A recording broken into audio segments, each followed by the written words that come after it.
haddaba iyadoo fanaaniinta Soomaaliyeed qeybihiisa kala duwan ee fanka ayaa waxaa dhexdooda ka dhexeeyay xifaaltan iyo weliba tartan ku saleysan in qofka kale uu qofka kale ka heesa badnaado, ka masraxiyad fiicnaado, welibana ka shacbiyad badnaado.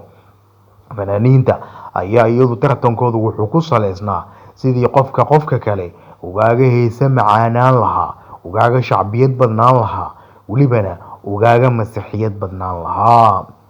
haddaba iyadoo taasi ay jirto ayaa fanaanka weyn ee codka halaasiga leh ee la olin waayay xasan aadan samatar ayaa isagu waxaa xifaaltan kala dhexeeyay fanaaniin aada iyo aada u badan. xasan oo isaga kolkii uu fanka soo galay islamarkiiba xidigaha galay, shacbiyad ballaaran helay, ayaa taasi waxaysan cajibin fanaaniin badan oo ka mid ah fanaaniinta geyiga Soomaaliyeed.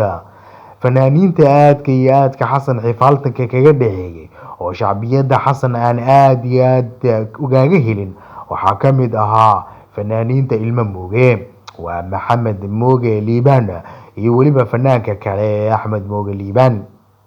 xafiiltanka ka dhexeeya xasan aadan ilmo mooge gudaha fanka Soomaaliyeed aada iyo aada ayaa looga ogaa, weliba dadka kale ee fanka Soomaaliyeed u dhunduuloolana aada iyo aada ayay ugaaga hadlayeen.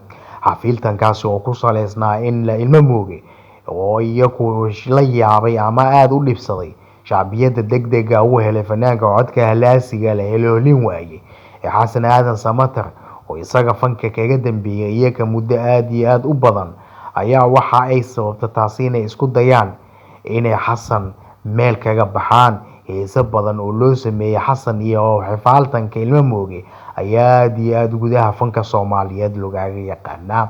haddaba maanta waxaynu soo qaadanaynaa qiso ka dhexdhacday fanaanka weyn ee xasan aadan samatar iyo weliba fanaanka kale ee axmed mooge liibaan.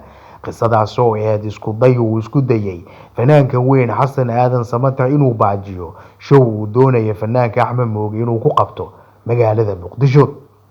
inta aysan dhicin dowladii Soomaaliya, dagaaladii sokeeyana aysan dhicin sanadihii ugu dambeeyay 80-aadkii, ayaa waxaa Muqdisho ka dhacay show aada iyo aada u badan oo isxigxigay, kuwaas ay qabteen fanaaniin waaweyn oo caan ah.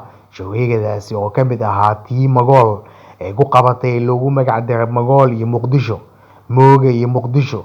fanaankii weynaa showgiisa xasan aadan samatar iyo weliba kii kale ugu dambeeyay ee Salaad Maxamed Sharti Salaad Derbi. showgaas oo lagu qabtay istaadiyaha dedan ee magaalada Muqdisho. haddaba fanaanka weyn ee axmed mooge liibaan oo doonaya isaga inuu show ku qabsado istaadiyaha dedan ee magaalada Muqdisho ayaa waxaa hor istaag ku sameeyay fanaanka kale ee xasan aadan samatar. xasan aadan oo isula muuqday inuu kaga awood badan yahay axmed mooge magaalada Muqdisho ayaa isagu waxa uu doonayay inuu show isxixiga iyo habeene isxixiga ku qabsado istaadiyaha ama garoonka dedan ee tuulada isboortiga ee magaalada Muqdisho.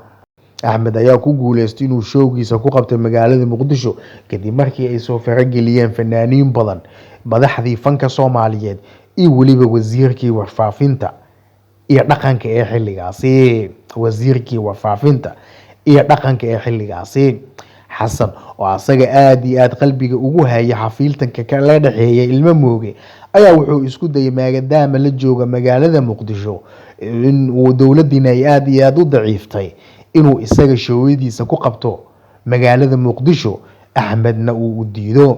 haddaba sidee adiga kula tahay in fanaan aada iyo aada u weyn sida xasan aadan samatar uu isku dayo inuu hor istaag ku sameeyo show uu doonayay in magaalada Muqdisho uu ku qabsado fanaanka caanka ee axmed mooge liibaan? xasan oo tiiyo xasuustay xafiiltanka kala dhexeeya ee ilmo mooge. sidee adiga kula tahay qisadaasna sideed u maqashay?